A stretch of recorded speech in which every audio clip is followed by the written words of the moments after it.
Vandeham Sri Guru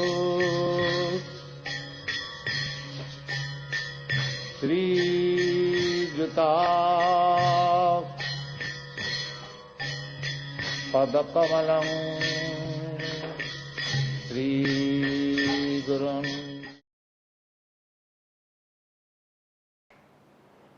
Mantra Guru a joto Shikha Gurugan ta charane age Koriya Bandhan Bande Aham Shri Guru Shri Juta Pada Kamalam Shri Gurun Vaishnavangscha Shri Rupam Shagara Jatam Sahagana Raganatam Maitang Dangsha Jivam Sadaitam Savadutam Parijana Shaitam Krishna Chaitanya Devam Sri Radha Krishna Padan Sahagana Lalita Shivi Shakangitangscha Om Agyana Timanandasa Gyana Jana Shalakaya Chukshush Unmanitang Yana Tasma Sri Gurave Namaha Nama Om Vishnu Paraya Krishna Prasthaya Bhutare Srimati Bhakti Vedanta Swami Namane Namaste Saraswati Devi Gaudavani Pracharane Nirvishesha Shunnavari Paschatadeshta.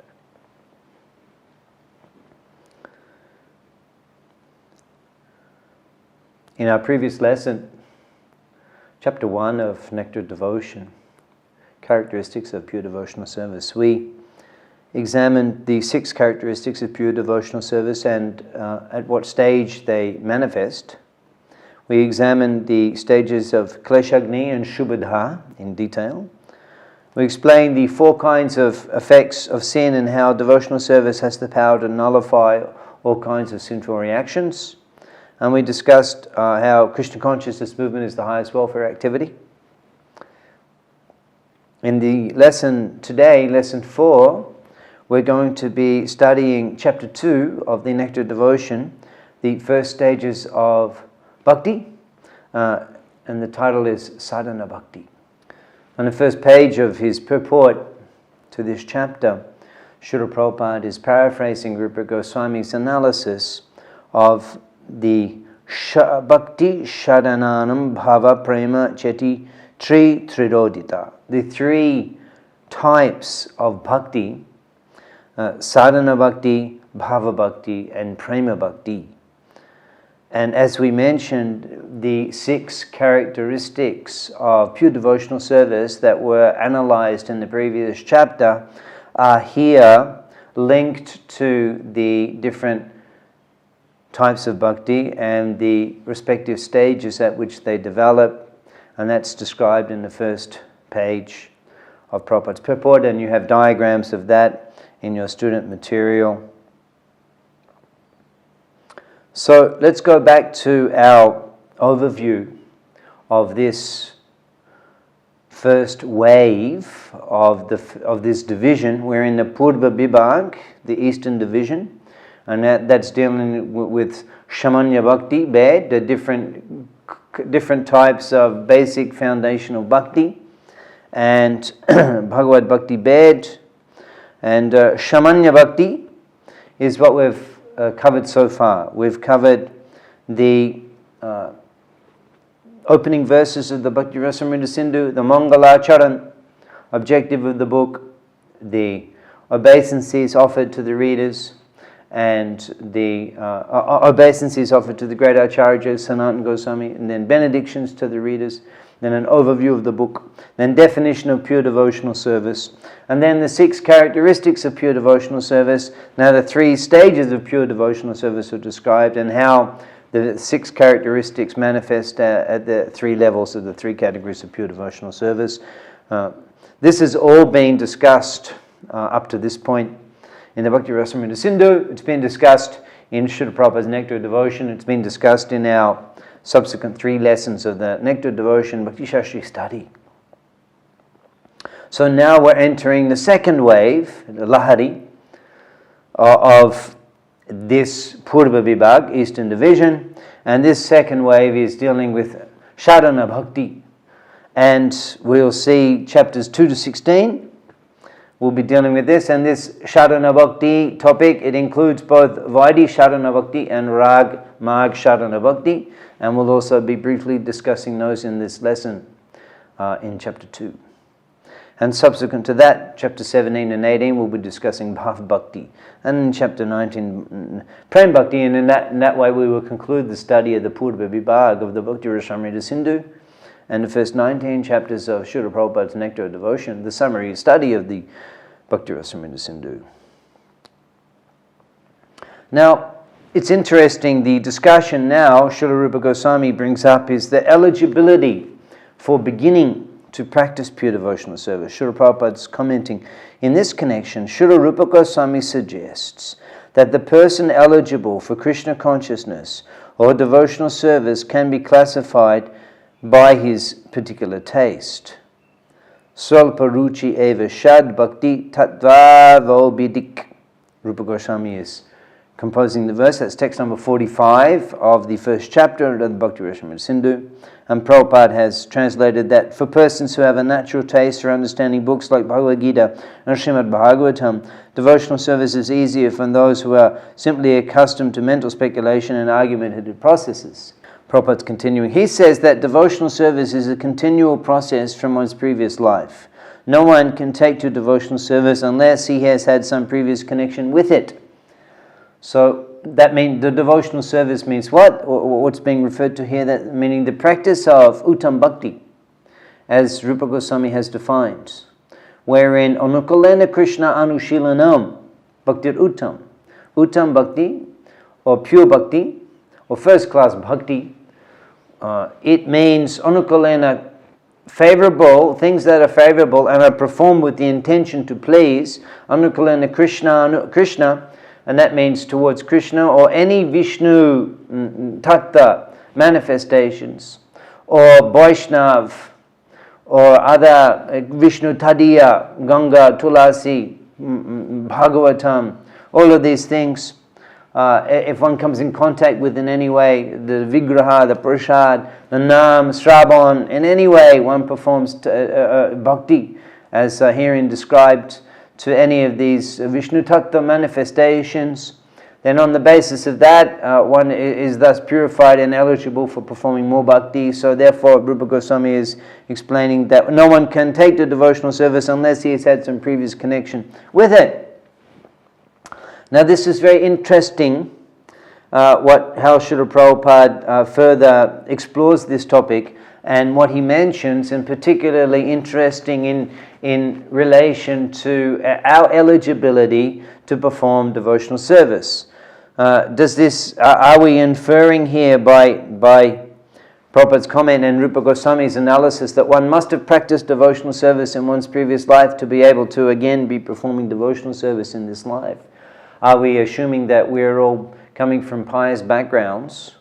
Based on this statement, we could make such an assumption. However, therefore, that would somewhat minimize the mercy of Srila Prabhupada and the mercy of Chaitanya Mahaprabhu and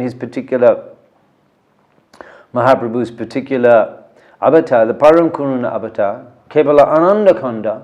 His path is simply full of bliss, and the Ishikanir Shabnadi Fichin Neche Gornita, he's preaching indiscriminately Radha Krishna Bal Deshabai. And he's simply distributing prema, love of Godhead, through the holy name indiscriminately. So that could follow, that prema may be achieved by anyone.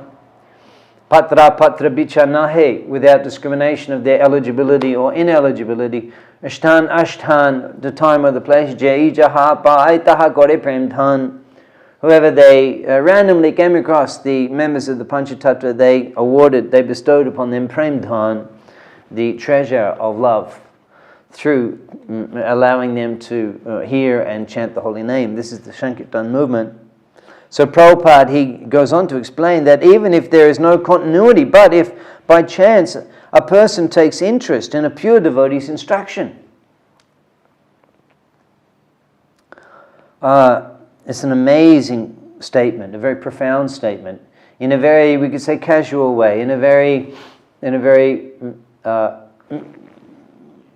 modest way.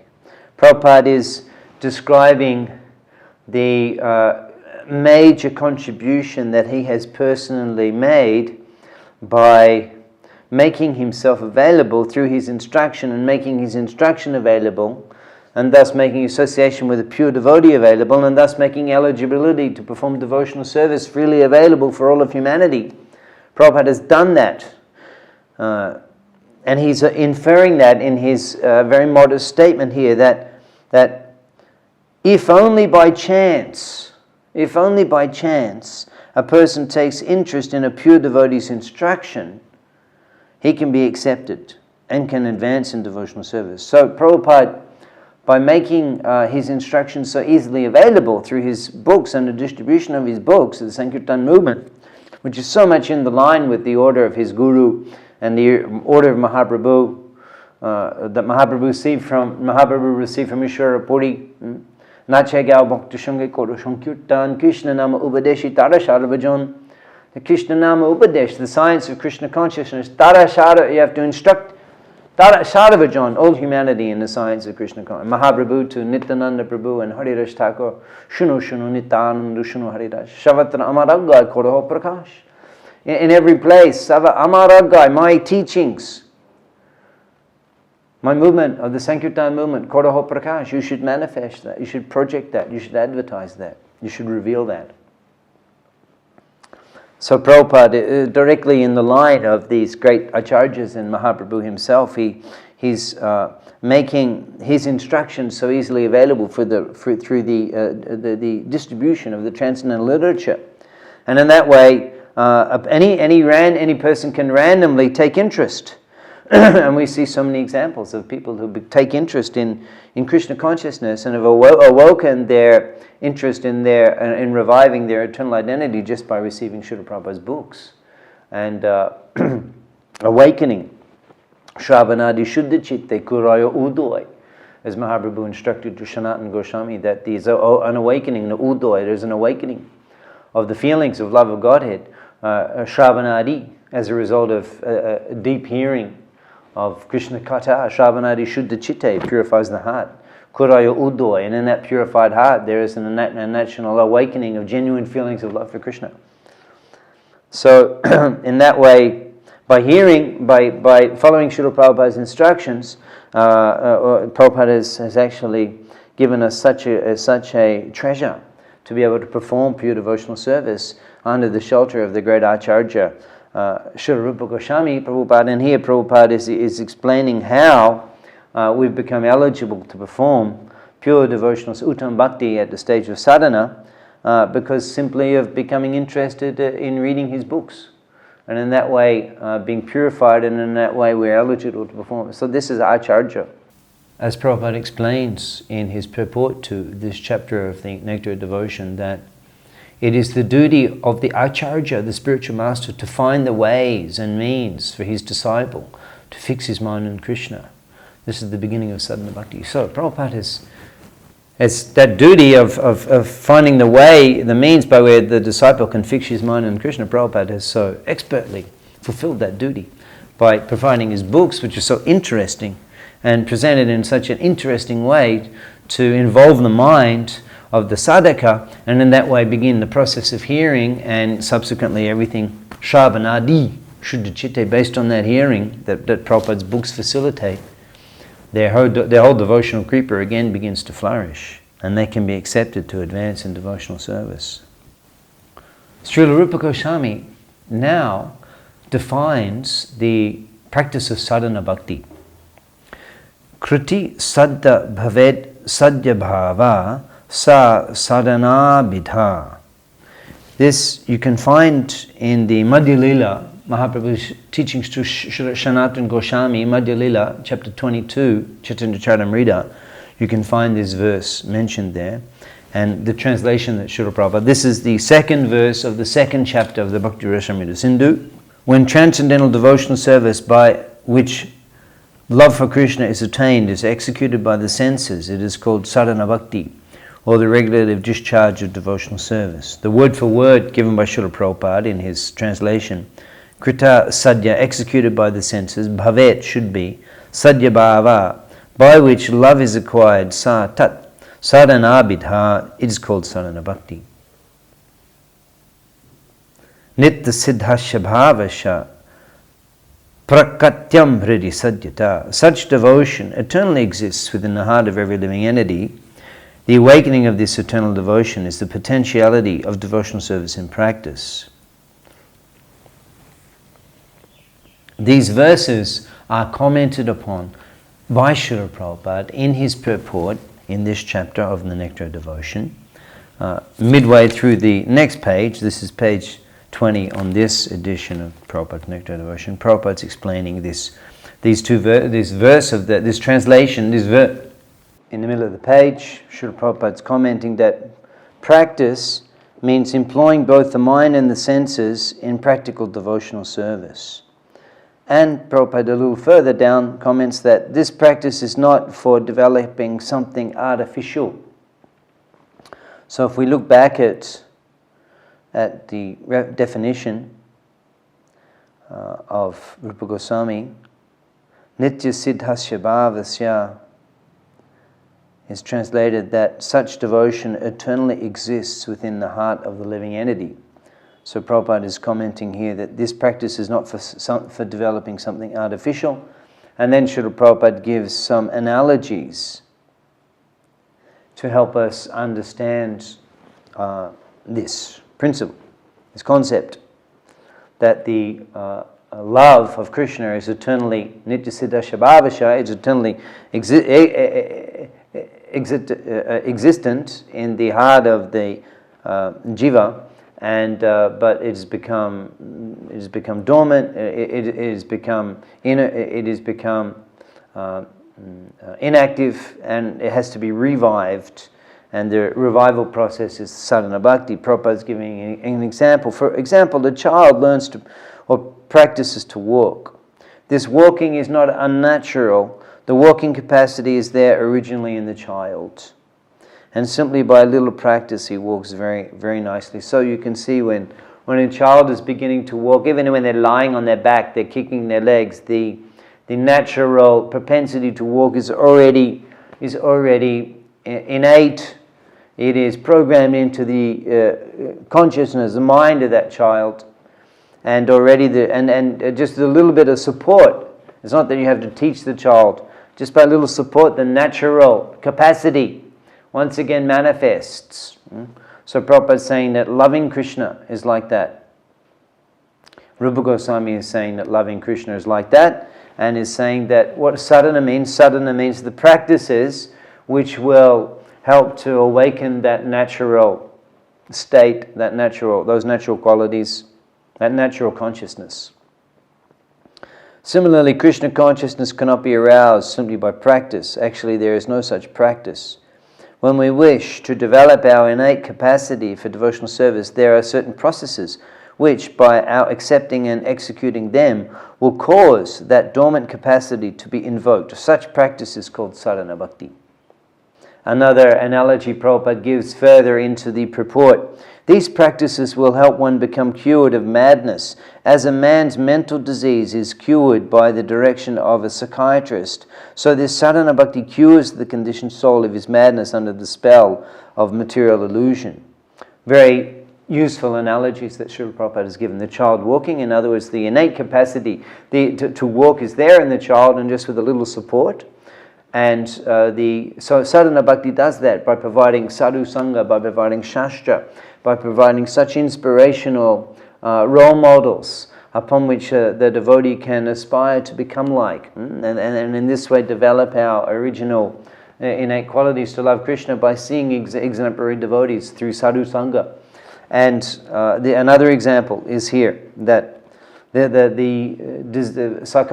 physician gives the prescription, and this prescription will help to change the behavior in sadhana bhakti. The prescribed rules and regulations, they'll change the behavior of the sadhaka, and in that way, as a result of curing his materialistic behavior and reprogramming the way that sadhaka behaves, that sadhaka naturally will begin to advance in spiritual life.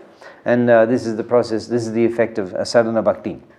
In 1972 in Mumbai, Srila Prabhupada was lecturing on the Nectar of Devotion, and in regard this topic of the Sadhana Bhakti and the definition of Sadhana Bhakti, Srila Prabhupada gave another example, just like he was giving an example of, he'd seen in the West how when a car breaks down on the road, then gentlemen will, and India also, gentlemen you will gather forces, and from behind the car you can push that car, and then, at least when I was a kid, we used to be able to do this. I don't know about cars nowadays, and maybe in India still you can do it. If it's in, you put it into second gear, and then when you push, and then gradually you take the clutch off, and then that will kick. It's called kick-starting. You kick-start the engine. In the case there's a flat battery, you can see that. So perhaps Prabhupada had seen this on occasion, how you push, and then it cluck, cluck, cluck, cluck, the engine starts, and then boom. So Prabhupada seeing this analogy, using this as an analogy in his lecture in 1972 in Mumbai. Let's hear what Srila Prabhupada said. So the fact is that we have got devotion for Krishna. That is fact. But some way or other, we are separated and we are forgotten. So as soon as by this regulative principle, by the order of the spiritual master, by the injunction of the Shastra, we begin devotional service, that just like our students do here, this devotional service is the pushing process. And as soon as the engine comes, then automatically, cluck, cluck, cluck, cluck, cluck, cluck, cluck, no more pushing. Automatically, this pushing, the process is required. Rupa Goswami goes on to, at this point, differentiate between two types of sadhana bhakti, and these are explained by Srila Prabhupada on the bottom of the subsequent page in his purport to this section. Now this sadhana bhakti or practice of devotional service may also be divided into two parts. And Prabhupada's explaining. The first part is called service according to the regulative principle. One has to follow these different regulative principles by the order of the spiritual master or on the strength of the authoritative scriptures. Actually, the word vaidhi means rule. Vaidhi means rule. And the viti, nishad viti, means the forbidden, nishad viti, and the vidhi means injunctions that have to be followed. So, vidhi nishad. So the vidhi means the rules. And here, this practice of sadhana means the practice of sadhana, which is predominantly based upon the rules that have to be followed. Like we'll hear a much more detailed description of sadhana bhakti in the subsequent chapters, but as we're explaining briefly to understand the distinction between vaidhi sadhana and raganuga sadhana. The activities that we're practicing every day, such as hearing Srimad Bhagavatam and chanting the holy name and worshipping the deity, taking darshan of the deity, wearing the garland of the deity, drinking the charnamrita of the deity, putting on the tilak, wearing the tilak of Sri Hari, bowing down to the Lord, serving the Vaishnavas, accepting the prasad, etc. These are Choishati Shadan Anga, 64 angas, or activities of devotional service, of which there are 5 principal items that are Sadhu Sanganam Kirtan Bhagavat Sraban Madhurava Srimurti Shadaya Shebon, the association of the devotees, hearing Srimad Bhagavatam, chanting the holy name, residing in the holy dham, and worshipping the deity. Shakal Shadana Shreshto E Bachanga. These 5 items are the most powerful of all the items of sadhana, because Krishna Prema Janamaya E Pacha Alpashanga. Even a practice of one of the 5, or even a little of any of the 5, or part combination, some of them, Alpashanga, E Pacha Ranga, Krishna Prema Janamaya, that can awaken. And examples are given in the various shastras of who just by hearing. In fact, in the subsequent chapters when we discuss the Panchanga Bhakti, these 5 items, Choishati Sharananga, 64 items, and the Panchanga Bhakti, the 5 important items, they'll all be discussed in more detail. So these are the vidhi that are practiced in the Vaidhi Sadhana Bhakti. And Srila Prabhupada goes on to explain further that another part of Sadhana Bhakti is called Raganuga. Now, Raganuga refers to the point at which, by following the regulative principles, one becomes a little more attached to Krishna and executes devotional service out of natural love. And we'll see when we come to chapters 15 and 16 of this section of the Nectar Devotion. In this Purva Vibhag of the Bhakti Rasamrita Sindhu. Rupa Goswami will describe in complete detail Raga Mag Bhakti, and whereby, as distinct from following the rules and regulations from Shastra and Guru, in the Choishati Sharananga Vaidhi Sadhana process, in Rag Mag Bhakti, a devotee will particularly, as Prabhupada mentioned, see natural love. He'll be particularly cultivating a mood of one of the residents of Vrindavan, and following the mood of that Brajabasi, one will practice sadhana, and specifically with the objective of awakening the Braja Prem. And this is explained further in more detail in the Kaviraj Goswami's Chaitanya Charitamrita, that regarding the specific quality of the Chaitanya Avatar. In chapter 4 of the Adi Lila, Kaviraj Goswami is explaining that Rag Mag Bhakti Loke Korite Purachar, the Lord appeared to propagate devotional service in the world on the platform of spontaneous attraction. That's Rag Mag Bhakti. What Srila Prabhupada is referring to here is natural love.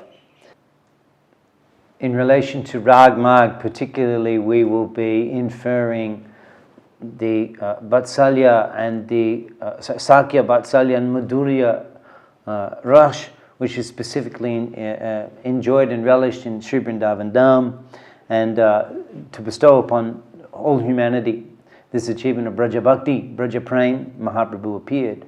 So we will see that when we study the Rag Mag Bhakti that Rupa Goswami has taught us in the Bhakti Rasamrita Sindhu, we'll see that in ISKCON, in our daily program of Sadhana Bhakti, where we're hearing, like for example, prayers to Tulasi in the morning. Ei nivedana kuru, shokir anugata kuru, sheva arikaradi kuru nichadashi. We're praying to Tulasi Rani that Ei nivedan kuru, you accept my request. Shokir anugata kuru, shokir anugata. You please make me a follower of the Shakis. Mora e Abhilash, Bilash kunjeti ovash, noyane hiri rosha, jugula. And to be able to see in Vrindavan the Jugula Rupi, Jugula Kishore, Priti. This is the desire that we're requesting Tulasi Radharani, we're praying. This is Rag Mag Bhakti that we are cultivating in our sadhana practices in a daily program in ISKCON. So, unless we should understand these practices and how they're authorized by the Rasha Acharya Srila Rupa Goswami, as we are receiving through the divine words of His Divine Grace A.C. Bhaktivedanta Swami, ISKCON founder Acharya and Shikha Guru for generations to come. Srila Prabhupada ki. So now, specifically, Srila Rupa Goswami will describe the definition of Vaidhi Sadhana Bhakti, and Srila Prabhupada is explaining that in his purports. When there is no attachment or spontaneous loving service to the Lord, and one is engaged in the service of the Lord simply out of the obedience to the order of the spiritual master or in pursuance of the scriptures, such obligatory service is called Vaidhi Bhakti. So the two sources of the Vaidhi, of the rules, that the Vaidhi sadhaka follows are the Shastraviti, the rules of the Shastra, and the Guru Vani, the order of the spiritual master. These have to be followed absolutely, very strictly by the serious sadhaka. And this is Vaidhi sadhana. Prabhupada, Rupa Goswami actually is quoting from the Padma Purana to conclude what is the actual essence of the practice of sadhana. Smartabhyam satatam Vishnu, Vishmatabna najatu chit. Somehow or other, always think of Vishnu without forgetting him under any circumstances. Vishmatabna najatu chit.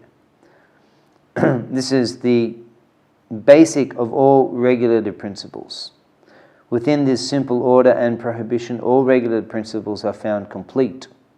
Sarva viti nishedayor itayo evakinkara. All the rules and all the sarva viti nished, all of the rules and all of the avoidances that have to be maintained, sarva viti nished, Eshur itayo evakinkara, are servants of this one principle, which is that we should always remember Krishna and never forget him. So if this is followed, Prabhupada's translating, if this injunction is followed, that means that if one is remembering Krishna all the time, that means that he's following all the rules and regulations. Because the purpose of all the rules and regulations is to keep you in Krishna consciousness. It's not simply a matter of following the rules and regulations and ticking off the box. It's actually a matter of being absorbed in Krishna. And if one is absorbed in Krishna, then it should be understood that one is, this is because that means the mind, the definition of sadhana means that the mind and the senses should be absorbed in the transcendental activities of Krishna. And what those activities are will be listed very detailed. So if one is absorbed in any of the activities of sadhana, and in that way he's remembering Krishna, then this is the sadhana practice. This is what sadhana practice is all about. Taking some of these guidelines and practicing them and absorbing one's mind in Krishna. This is what it's not simply about like, here's all these rules and I've got to start following this, following that, doing that, and hopefully I tick them all off on one day. One day it's like I've ticked so many times that like I'll just get the golden tick award. No, now get some things, some of these items, and practice them. Absorb your mind. And be Krishna conscious. Remember Krishna. This is sadhana practice. By this practice, and gradually more and more, one will be able to absorb one's mind. That is a sadhana. That is start with the objective. Don't start with the rules. Start with the objective, which is manmana bhavamad bhakta smartavyam satatam Vishnu vishmatabna najatu chit, to always be remembering me. That is the goal of sadhana, and whatever the items of sadhana that are conducive for you to be absorbed in a state of constant remembrance of Sri Hari, practice those. That is sadhana bhakti. So we can conclude that Srila Rupa Goswami's instructions, they're very practical and they're very scientific. It is simply a matter of practicing. We're clear already what is pure devotional service. Is to do things that Krishna likes, to do them with the intention to please Krishna, to do them constantly, and not, whilst doing them, not to have desire for being liberated or not to have desire for getting material remuneration. Shilanam, acting in that way, devotional service practice in that way, Shilanam Bhaktir Uttam. This is pure devotional service, and we can practice that at the level of sadhana by taking some of these 64 items and absorbing our senses and mind in Krishna. Through these items, that's perfect practice of sadhana bhakti. That can be done very easily. Those few components, pure devotional service, not for me, not for liberation, not for material remuneration, something Krishna likes. They're the 64 items. And do it to please Krishna. Performing these 64 items in such a way to please Sri Hari, do that as much as possible without desiring. Absorbing one's mind in that practice, that is perfection of sadhana. Now, Rupa Goswami is explaining that if you do that, you can begin to experience awakening of bhava. This is the Bhakti Rasamrita Sindhu. This is the science. So the next question comes up that Rupa Goswami addresses is Vidi Nitta Sarava Vanasramadishu, that in relation to following the Vanasram Dharma. In case we were to begin at this stage to begin to question, okay, so that means Smartavyam Satatam Vishnu, all I have to do is constantly remember Vishnu, Vishmatabna Najatu Chit, and not forget Vishnu at any time, and I don't have to worry about any other rules. Because Sarva Vidi Nisheda Sarva Vidi Nisheda Esho Etayo Evakinkara. That all of these rules and regulations are simply servants of this other rule, which is to always remember Vishnu and never forget him. So therefore, I don't have to do any other rules in social or religious life. So in this regard, Rupa Goswami is explaining that whilst practicing the vidhi of remembering Sri Hari and following the scripture and following the order of the spiritual master, one should do that whilst practicing Varnasram Dharma. Whilst practicing Varnasram Dharma. The regulated, Prabhupada's translating, this regulated principle is applicable to all varnas and asrams, the castes and occupations of life. If the whole society performs its respective duties, that means according to the varnasram system, respective duties, if the society performs them and remains in Krishna consciousness, practicing Vaidhi Sadhana Bhakti, and practicing the different items of sadhana without a desire to enjoy the result, simply to please Sri Hari, as much as absorbing their consciousness in that as much as possible, then whilst doing that they perform their varnashram duty, then there's no doubt that all members will live peacefully and happily without wanting the necessities of life. The whole world will be turned into Vaikuntha, a spiritual abode. Very profound vision that Srila Prabhupada has here. It's not simply that our life is going to go on and we're material life, and no, you become a Rubanuga and you do this scientific method of practicing Uttam Bhakti according to the Vaidhi practice of the 64 items. Then you can expect a change, a major change in your life, and you can turn your whole environment into the Vaikuntha realm. Simply by practicing this science of Bhakti, Bhagavad Bhakti, as given by the great Acharya, Srila Rupa Goswami. And you can carry on with your varnashram duties, and in that way live a perfect life. Here is the process. So this should be accepted, this should be followed, this should be embraced wholeheartedly in one's life. One should make the practice of sadhana bhakti the main interest in one's life, and follow varnashram dharma in order to maintain a livelihood. That's Prabhupada's mission, to teach us how to live in that way and perfect our lives very, very naturally and very easily. So this should be embraced, and this message should be instructed, should be educated, should be made known to all of humanity. So we should try our best to propagate the mission of Srila Prabhupada, propagate the distribution of his transcendental teachings through his literature, and the training programs which help those who receive the transcendental literature to apply these teachings in their life. We should try to make the propagation of this transcendental wisdom the main objective of our life. In this chapter we discussed the eligibility for the practice of pure devotional service, and we explained how Srila Prabhupada mentioned how if one is fortunate to become interested in the instructions of a pure devotee, then his eligibility to practice devotional service is immediately awarded to him as a result of the purification he experiences as a result of the hearing that he's being facilitated by that pure devotee, and how this very much reflects the glorious activities of Srila Prabhupada, who's made the eligibility and facility for. He's made the eligibility to practice devotional service. He's facilitated that for humanity at large through the distribution of his transcendental literature and training of his followers in a form of the International Society for Krishna Consciousness.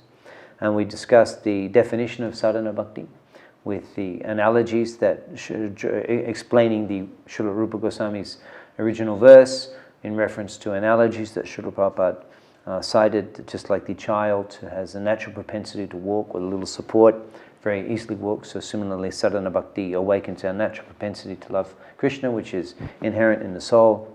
And the rules and regulations of sadhana can be likened to the prescription of the physician, who can train us, who by following such rules and regulations we can behave in such a way as to purify our lives.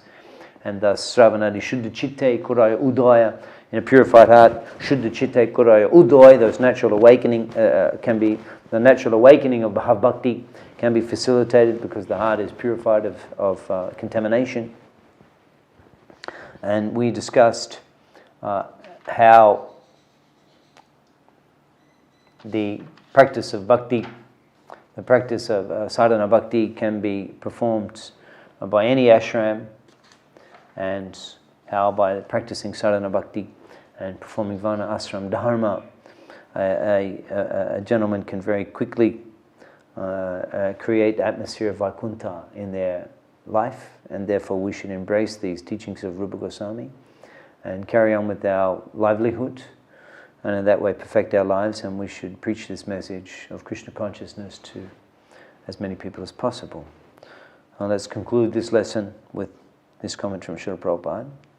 Therefore, the Krishna consciousness movement is intended to set the whole of human society in proper condition, so that everyone will be happy and take profit from developing Krishna consciousness. Srila Prabhupada ki